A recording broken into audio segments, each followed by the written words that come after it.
Muito boa noite, senhoras. Muito boa noite, senhores. Muito boa noite a todos, encarnados e desencarnados. Antes de entrar no tema do nosso estudo dessa noite, eu queria fazer um pedido e um agradecimento. Vou começar pelo pedido. Passa por um momento assim bastante delicado, uma companheira da Seara Espírita que muito nos inspirou ao longo da nossa trajetória, colaborou de forma muito firme, com um grande senso de serviço e caridade, inclusive com as atividades que se desenvolveram nesta casa. Eu me refiro a Dona Leda Marques Biguete, que está passando um momento onde se aproxima da transição entre os planos e que roga, nós rogamos as nossas melhores vibrações, as nossas preces, o nosso pensamento para que ela possa sentir-se acolhida nesse momento, que para todos nós é sempre um momento de turbulência, é sempre um momento de ansiedade, né? Então, eu faço esse pedido por essa querida companheira. E o agradecimento que eu preciso fazer seria direcionado a dois companheiros que hoje não se encontram aqui presentes, que são o João e o Valdir. O Valdir, para mim, é surpresa, ele não está aqui, mas enfim, depois eu cobro ele, depois eu pego ele na curva. Esses dois companheiros, há 20 e tantos anos atrás, me convidaram para estar aqui numa segunda-feira. Havia iniciado tempos antes, na casa dos seus Eleles, que para mim a satisfação está aqui hoje, que eu posso reencontrá-lo, um estudo e educação da mediunidade. E isso foi se desenvolvendo posteriormente já nesta casa. Quando eu aqui cheguei para fazer uma observação, fiquei observando uns 10 anos aqui. A atividade se desenvolvia naquela salinha do fundo, perto do bebedouro. Depois veio para cá, para o salão, que foi crescendo, né, até chegar na sala onde se realizam hoje as sessões mediúnicas já de algum tempo. Então eu tenho que agradecer a eles por terem me feito este convite, 20 e tantos anos atrás, assim como o convite para estar hoje novamente aqui, nesta segunda-feira. Normalmente, eu estava falando com o Creomar, com a Línia, normalmente eu não aceito compromisso segunda-feira à noite, é um dia complicado lá em casa, a esposa nesse momento está na mediúnica, o filho amanhã acorda cedo para ir para a escola, então é um dia meio complicado, normalmente eu não pego compromissos, mas eu não poderia deixar de aceitar a oferta dessa oportunidade, tá? Então fica aqui o meu agradecimento registrado na figura desses dois companheiros, mas alcançando todos aqueles que comigo trabalharam aqui nessa casa em segundas-feiras, terças-feiras, sábados-feiras, domingos-feiras, e todas as feiras que tinha, a gente estava aqui, né, onde desenvolvemos e aprendemos muito. Tá?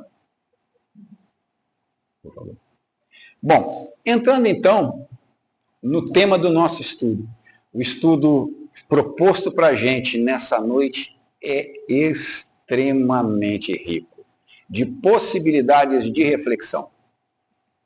Extremamente rico, como a gente vai ter oportunidade de ver. E antes da gente entrar no trecho exatamente, que é o Evangelho segundo Mateus, capítulo 9, versículos 11, 12, 13, não me falha a memória, 9 a 12, né? 9 a 12. Vamos contextualizar para que a gente entenda o que estava acontecendo no momento em que essa passagem foi extraída para que a gente estudasse, né? A ocasião em que se passa isso é o início do ministério de Jesus. Tá? Começa a ser registrado um pouco antes no Evangelho segundo Mateus mesmo. Tá? Jesus já era uma realidade naquele momento.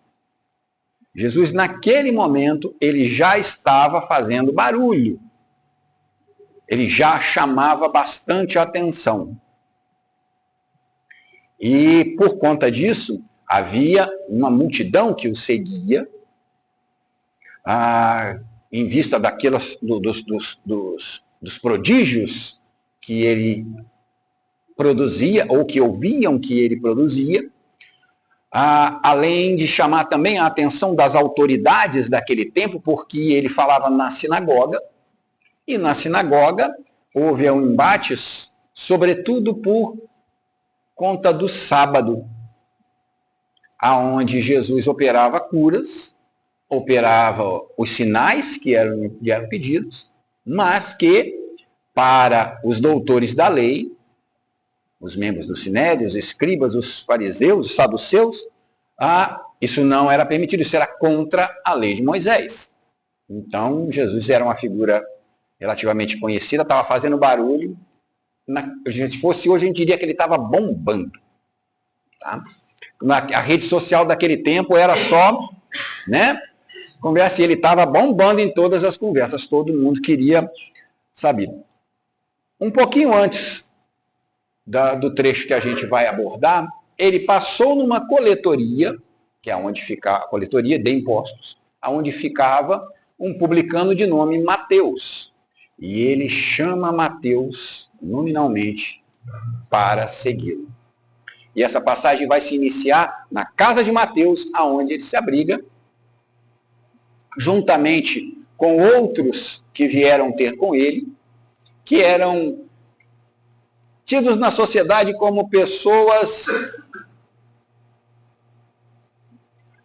na Bíblia fala pecadores, mas assim, eram pessoas de má vida, como está descrito, né, dependendo da tradução.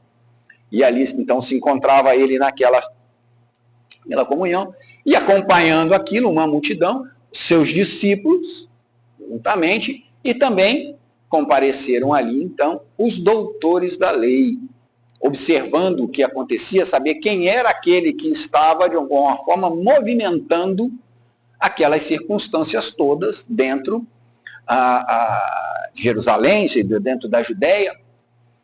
E, ao ver Jesus numa comunhão, porque estar na casa de alguém, comendo com alguém, isso do ponto de vista judaico, é um estado de comunhão.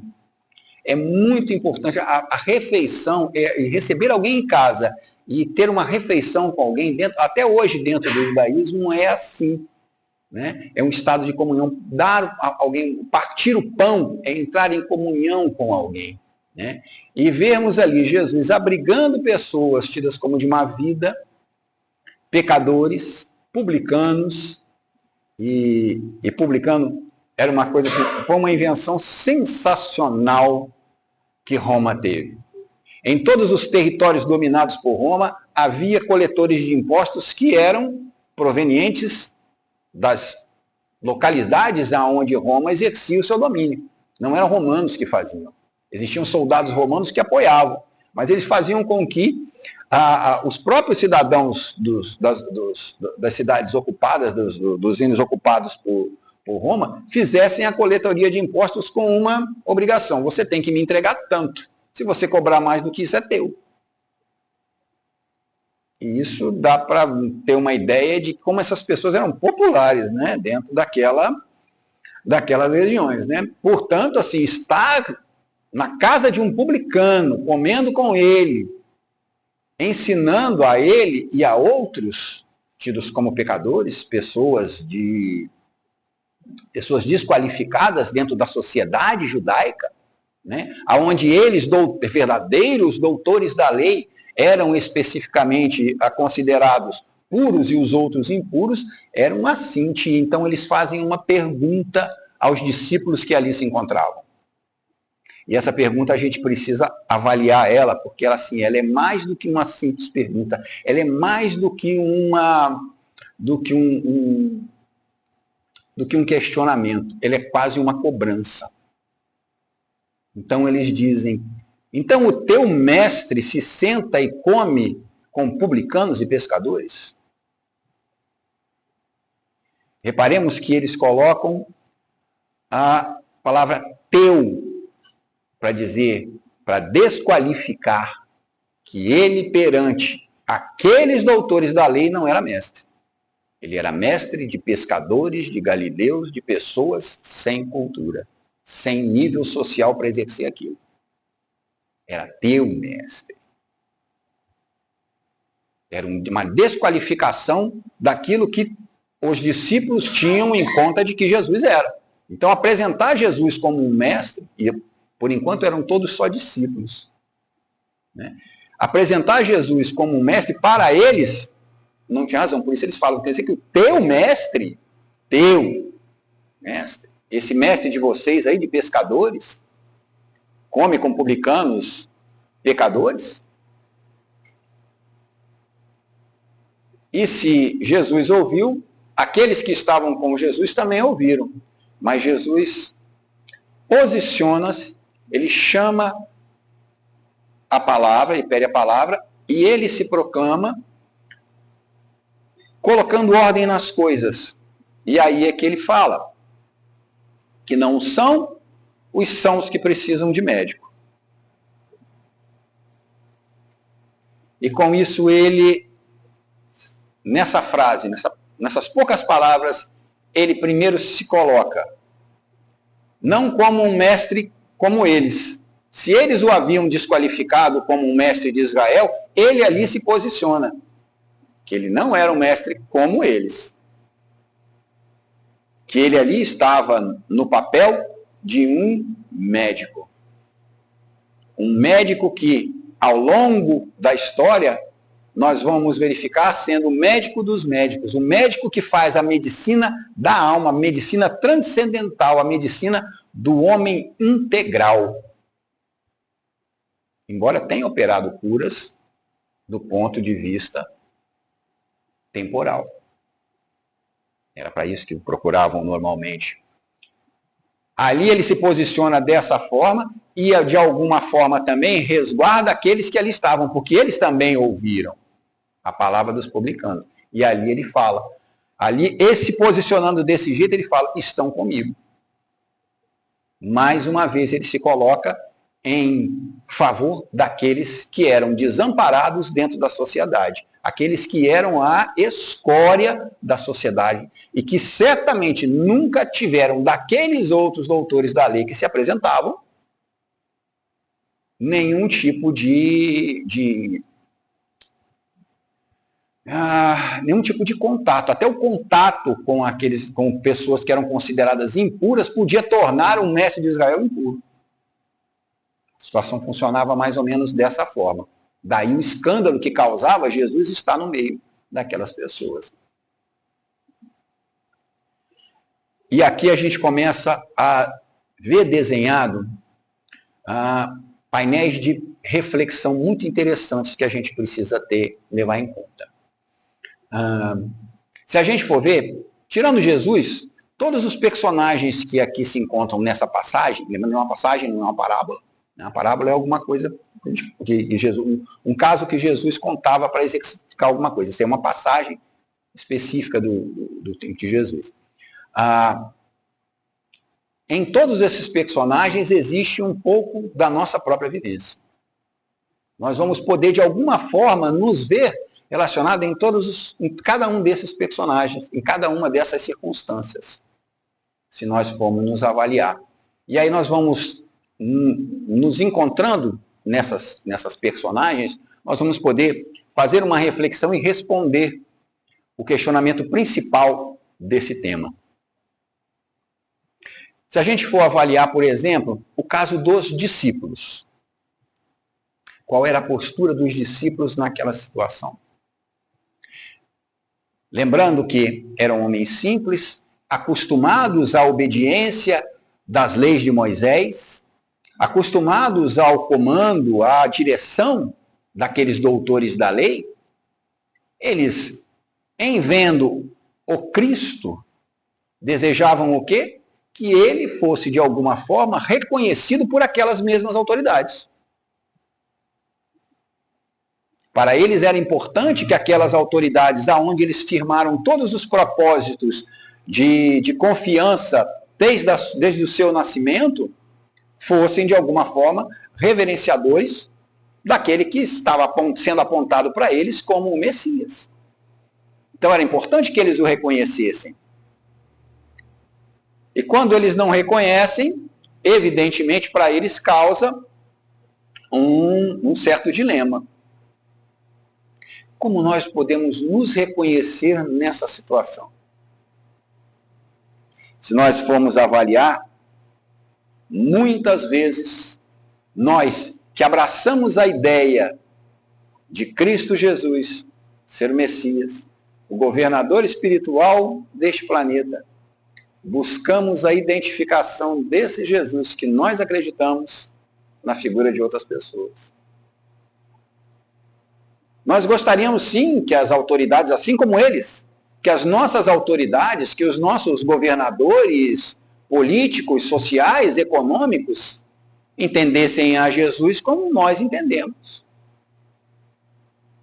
E fizessem dos seus mandatos, dos seus poderes, da sua autoridade vinculada a Cristo Jesus. E quando não acontece, e é difícil de acontecer, a gente se decepciona.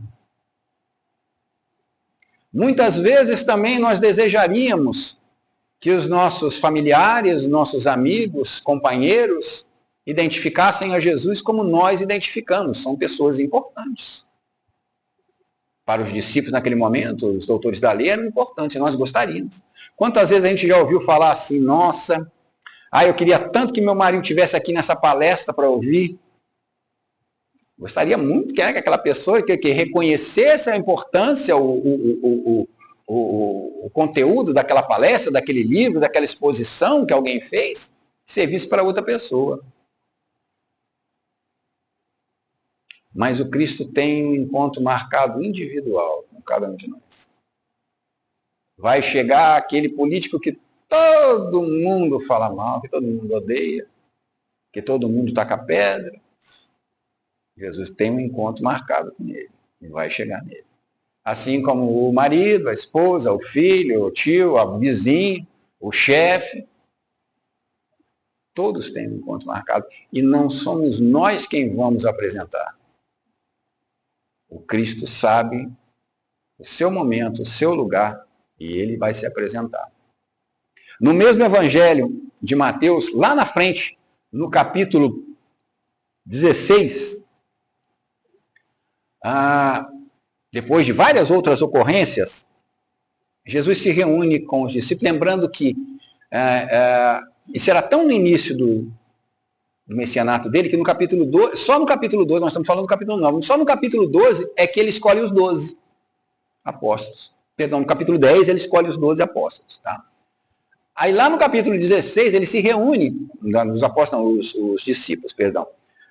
Quando ele se reúne em particular com ele, Jesus lhe pergunta, quem o povo diz que eu sou?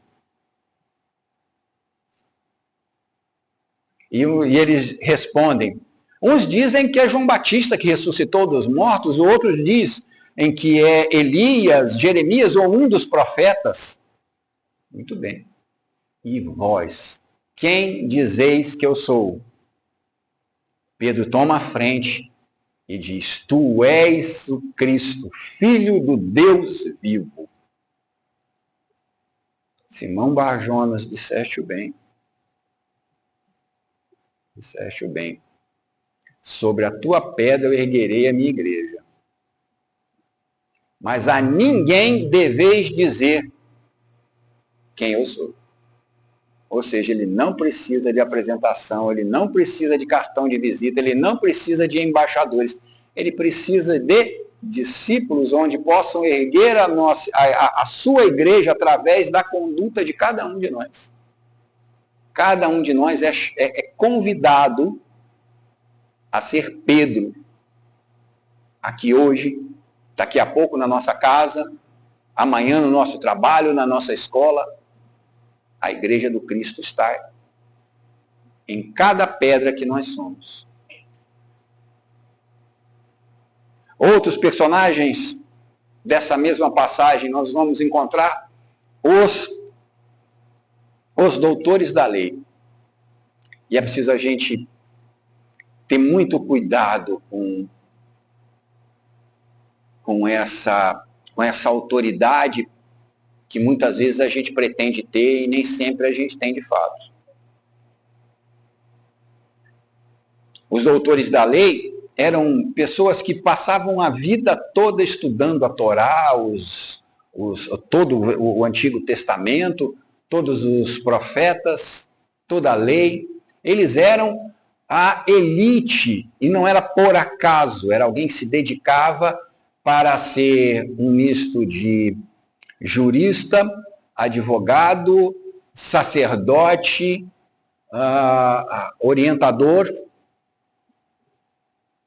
Para eles, a importância da lei que eles entendiam, que eles estudavam, era de suma importância. E é de suma importância, até porque esse foi o povo que ofereceu a Cristo Jesus a oportunidade de vir trazer o seu evangelho. Porque era a crença mais avançada que existia naquela época. A única que professava um Deus vivo e único. Então era realmente um conhecimento muito importante. Para nós é muito importante o conhecimento que nós temos hoje, facultado pelo Evangelho à luz da doutrina espírita. É uma doutrina que enfrenta a razão em todos os tempos da humanidade, que pode enfrentá-la, porque é uma fé raciocinada. Os princípios da doutrina espírita balizam, esclarecem e oferecem segurança. Mas será que há oportunidades em que nós confundimos este conhecimento e nos fazemos igualmente doutores da lei?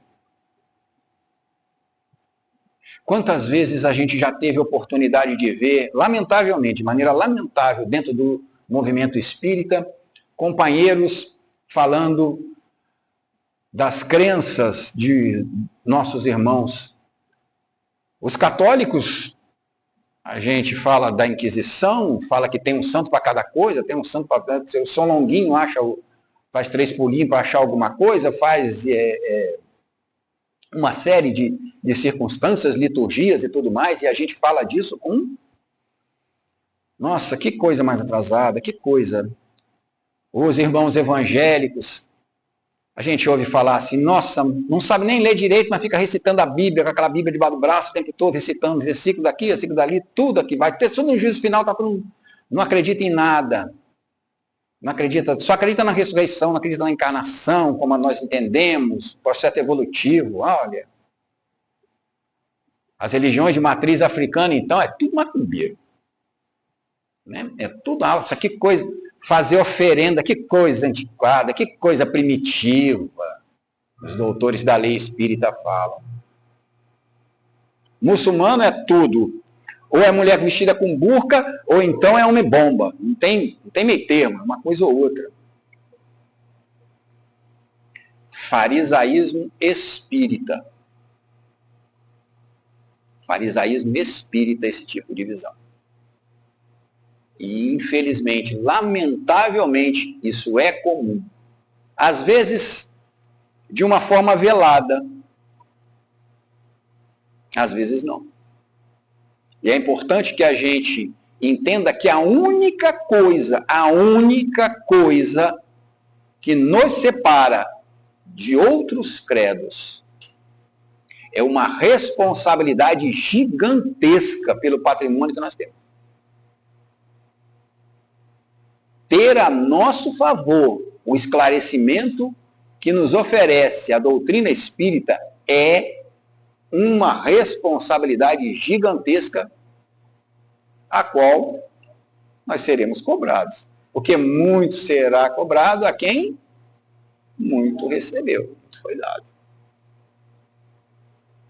Então, a responsabilidade que nós temos hoje com o patrimônio absurdo que nós temos à nossa disposição, e possivelmente esse patrimônio só está à nossa disposição hoje, porque quando em outras experiências encarnatórias nós falhamos em todos os outros segmentos religiosos, então essa responsabilidade ganha um tamanho ainda maior. Então é preciso a gente pensar quando é que a gente está sendo,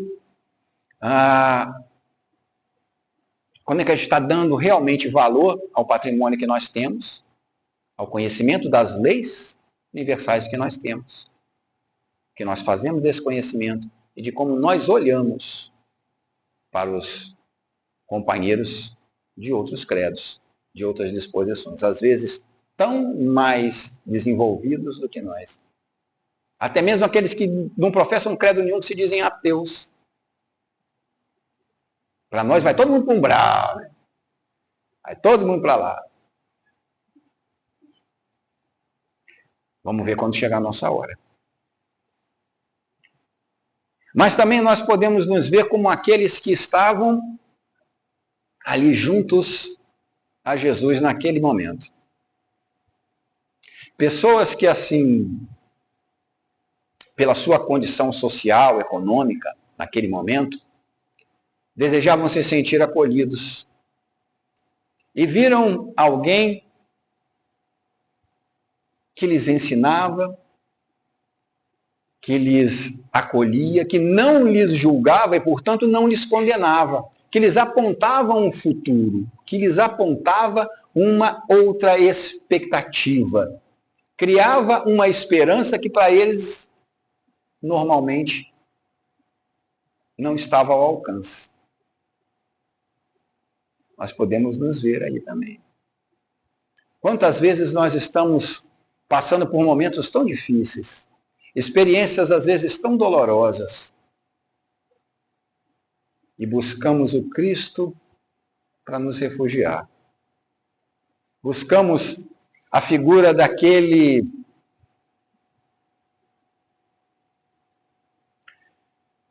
rabi naquele momento, com aquelas pessoas.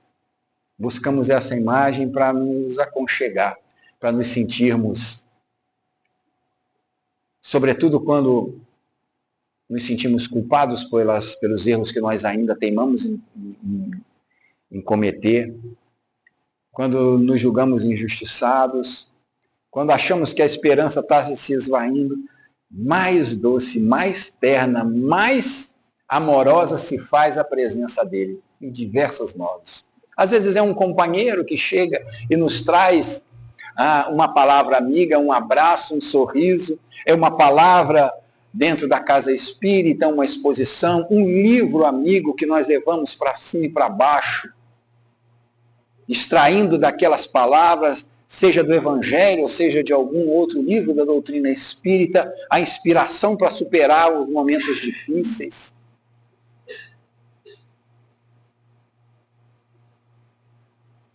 Nós podemos nos ver nessa circunstância.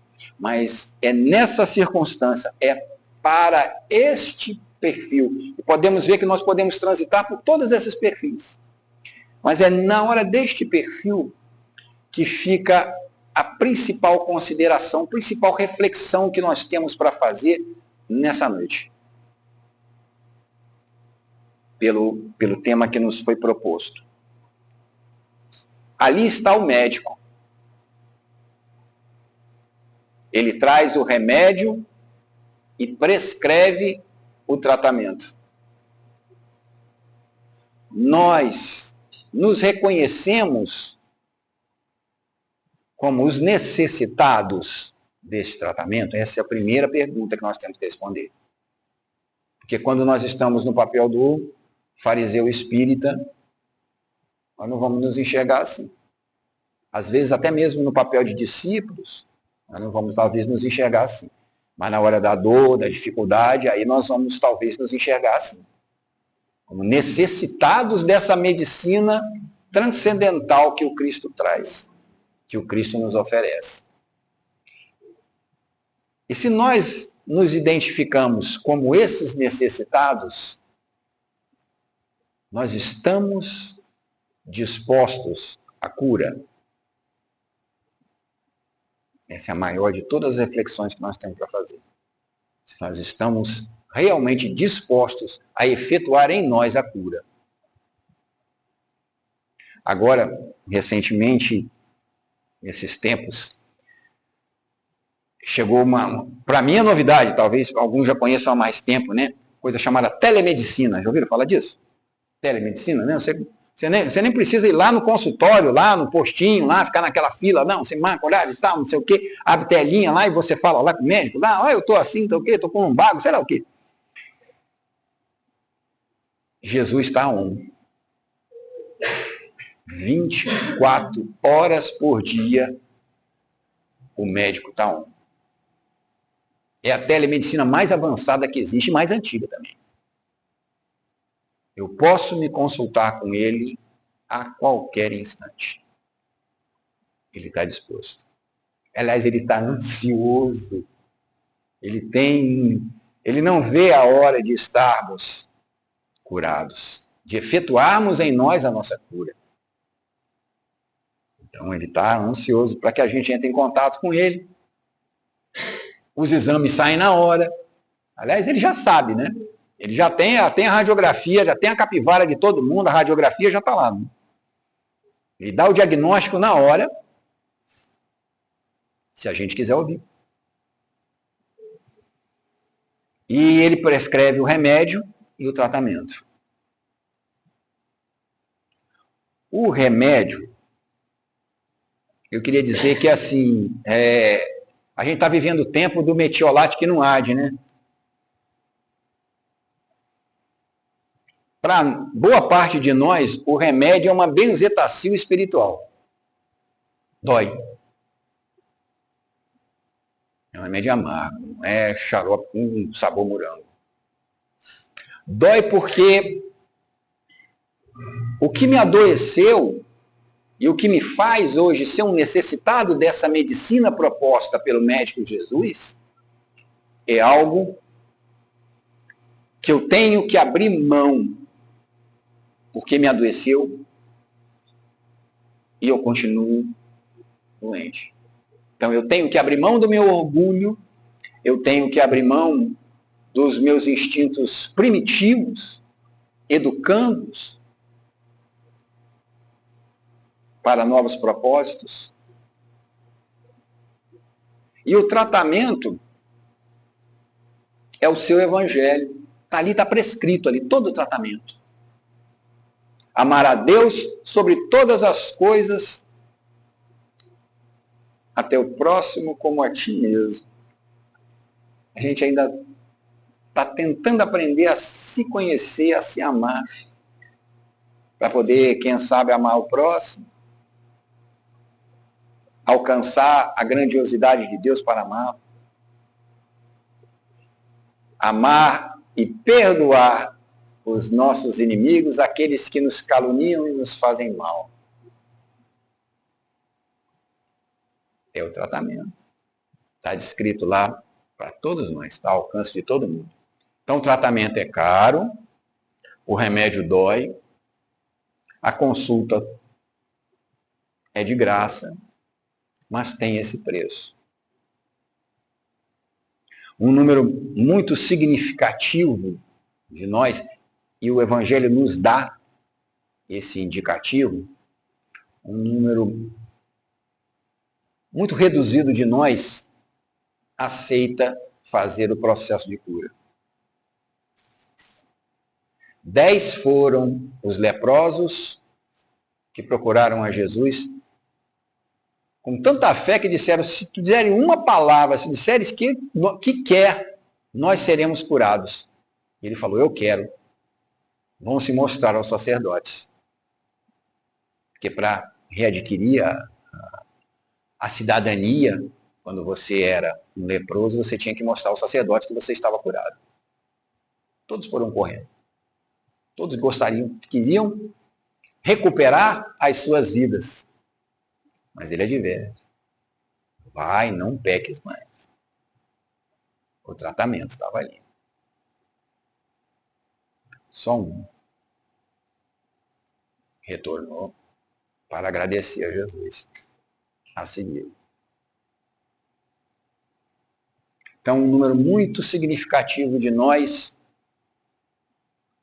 não segue o tratamento. Às vezes toma um remédio por algum tempo, aí sentindo que as coisas deram uma melhorada, abandona o tratamento e retorna àquilo que o adoeceu novamente.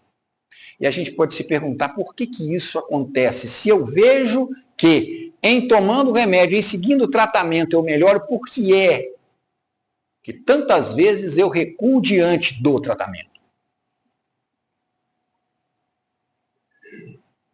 A criatura humana, sobretudo nesses tempos, faz avaliação de quase tudo em questão de custo e benefício. Nós, quando vamos comprar alguma coisa, um automóvel, uma casa, a gente diz assim, essa casa está bem posicionada, ela tem comércio perto, ela tem benefício, o custo é mais alto, mas essa aqui tem azulejo no teto, tem não sei o que, tudo mais, tal. Você vai comprar um carro, olha, esse aqui é mais econômico, esse é mais... Né, mas esse é mais caro, não, mas esse tem mais vantagens. Tudo é custo e benefício. Para muitos de nós, comprar a sua saúde espiritual é algo tão caro que a gente fica pensando se vale a pena ou não. E isso se dá quase sempre porque o foco está no preço, está no custo, e não no benefício.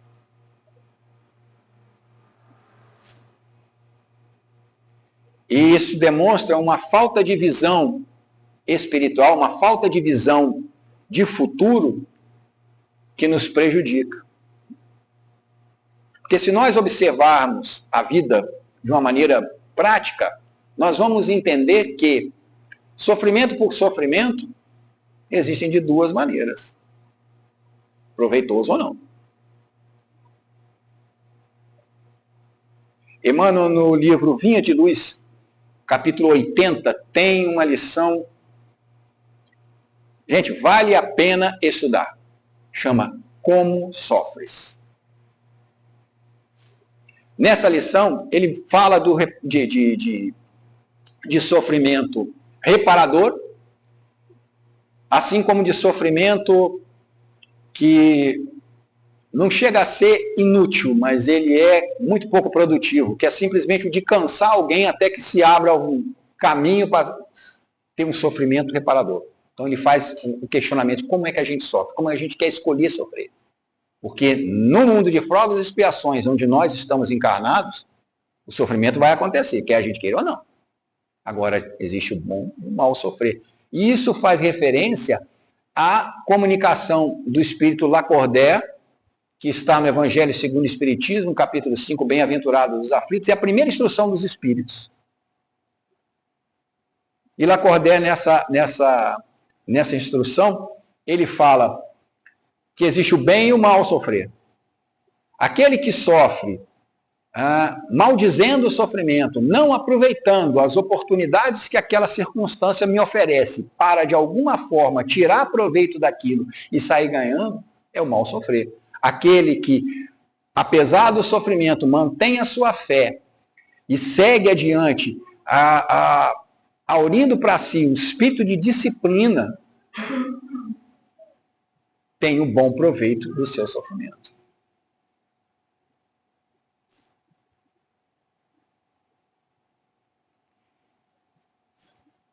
Dessa forma, a gente pode, no primeiro momento, até imaginar que Deus e Jesus nos prepararam para o sofrimento.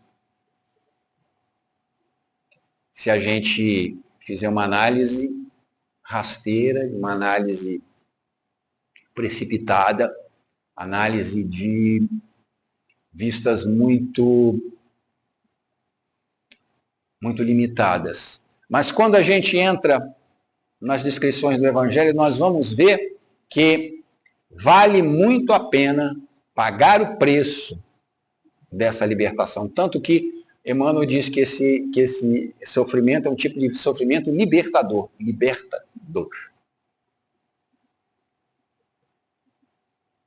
E nós somos convidados a efetuar esse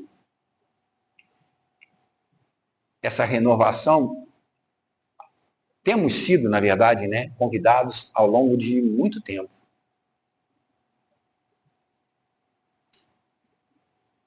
Ao tempo do próprio Cristo, nós tivemos dois personagens que fizeram opções diferentes e que são conhecidos para nós. Ainda encarnado, Jesus se aproxima do senador Públio Lentulus, que nós conhecemos de modo admirável como o instrutor Emmanuel, aquele quem veio se tornar. E ele faz, naquele encontro, uma proposta a Emmanuel, ao senador Públio Lentulus. Tu podes me seguir agora, ou só daqui a séculos.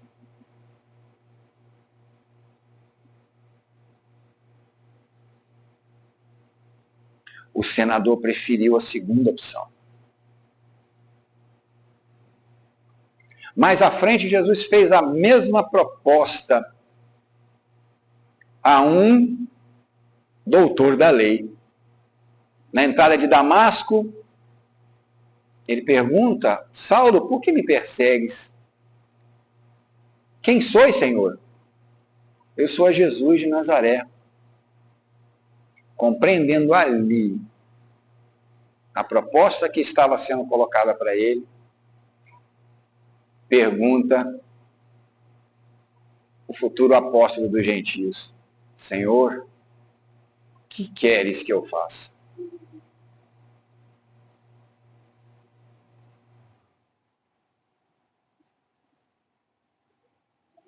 A receita não foi diferente para Saulo do que é para cada um de nós.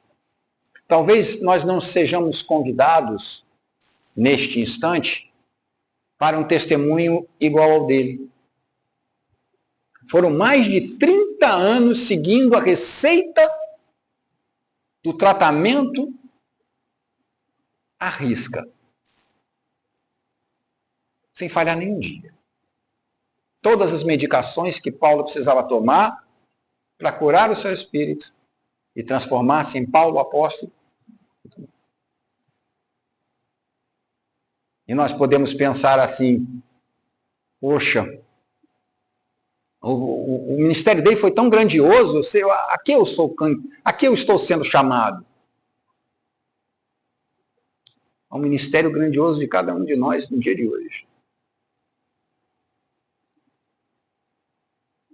O ministério do Éder é grandioso, não por conta do Éder, mas por conta dos desafios que o Éder tem hoje e até o final da sua existência.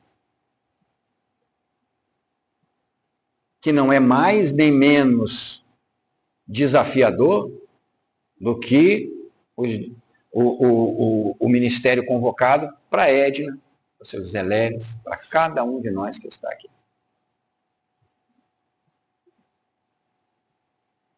Damasco foi o dia fantástico, o dia primoroso, a curva, a vírgula entre Saulo e Paulo. De modo que,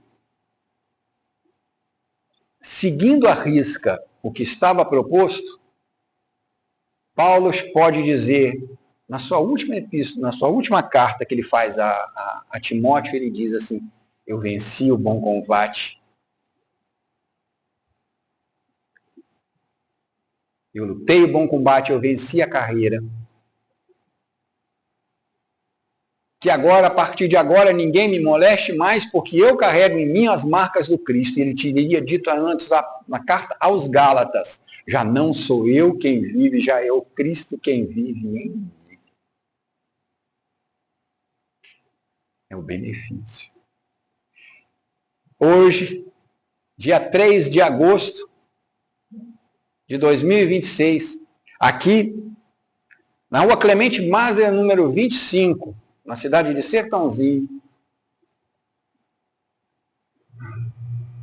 está presente conosco Cristo, fazendo o mesmo convite irradiando na figura de cada companheiro espiritual, de todos nós que estamos aqui, um mínimo de sensibilidade nesse instante para nós sentirmos o companheiro espiritual que está ao nosso lado, endereçando a nós o mesmo convite. Vinde a mim, eu vos aliviarei.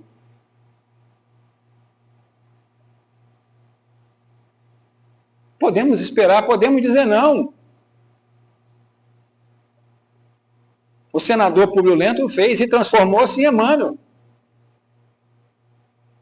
Jesus vai respeitar da mesma forma e não vai deixar de amar. Não importa o que nós tenhamos feito hoje, ontem, em qualquer outro momento da nossa trajetória espiritual. O amor de Deus por nós é muito maior do que qualquer erro que nós já tenhamos cometido. Ele acredita firmemente. E se ele acredita, a gente pode pôr fé. Que cada um de nós será igualmente recebido como foi recebido Saulo. E todos aqueles que se dedicaram, uns mais notoriamente ou não, alguns anonimamente. Eu conheço uma história que eu vou dividir com vocês, não tinha nem planejado isso, mas agora o momento me fez lembrar. Eu tinha um colega de trabalho que, eu não lembro se era a tia ou se era a avó dele, acho que era a tia dele, mas enfim, é uma pessoa da família dele, uma senhora evangélica, muito apegada, e ela estava em cuidados paliativos, ela estava terminando a existência dela, e ela é uma pessoa muito benquista, a família toda gostava muito dela, e todos ao redor dela ficavam, né, ali naquela lamentação. Os médicos mesmo disseram assim, olha, vamos tirar, não vamos deixar ela internada não, deixa ela ficar em contato com os familiares, com os amigos, né? Quando acontecer, a gente atesta e faz tudo o que tem que fazer, né? Porque não tem mais, não tem... Ensina, ela vai se sentir melhor amparada em casa. E ela teve a oportunidade de dizer assim, vocês ficam chorando à toa. Sei para que vocês estão chorando. Daqui a pouco eu vou estar com Jesus. Tudo que eu podia fazer aqui eu já fiz. Ela era daquela que de manhã cedo ela tinha a chave, já deram a chave da igreja do tudo. E ela já, no primeiro culto ela já tinha varrido tudo, já tinha falado tudo, ela ficava o dia todo na igreja, ela cuidava dos pastores, ela brigava com o pastor, com o apóstolo, com o diácono, com não sei o que, ela cuidava de tudo. Era a grande alegria dela dedicar-se da forma dela, da forma que ela entendia a Jesus. E ela falava assim, daqui a pouco eu vou estar livre desse corpo que está doente, que vai acabar. Mas eu, quando eu me soltar daqui, eu vou correndo para cima dele, eu vou pular no pescoço dele, vou cobrir ele de beijos. Eu não tenho nenhuma dúvida de que ele tomou tanto de beijo quando ela desencarnou. Eu não tenho dúvidas disso, não tem por que a gente duvidar que uma pessoa com tamanha fé, com tamanha dedicação, dentro daquilo que cabe dentro do seu entendimento, a Cristo Jesus, não vai ser recebida por ele.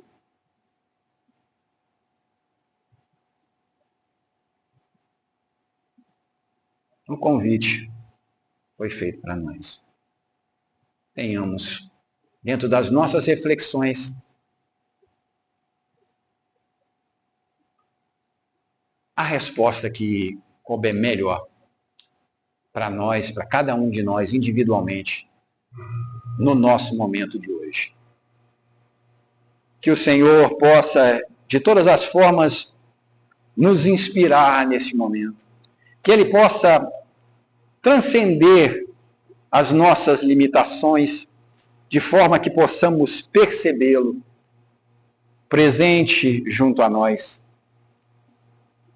auxiliando-nos na figura do companheiro espiritual que tão generosamente tem nos apoiado e que é, nesse momento, o embaixador de Cristo Jesus para todos nós. Que a sua paz nos envolva, que os nossos familiares e amigos possam perceber uma transformação que não se exteriorizará, mas que se mostrará em nossos atos, em nossas atitudes, em todas as nossas ações, até o final dessa existência e muito além disso. Que a paz do Senhor seja conosco, essa paz que não é a paz do mundo, essa paz que vem da consciência do dever retamente cumprido.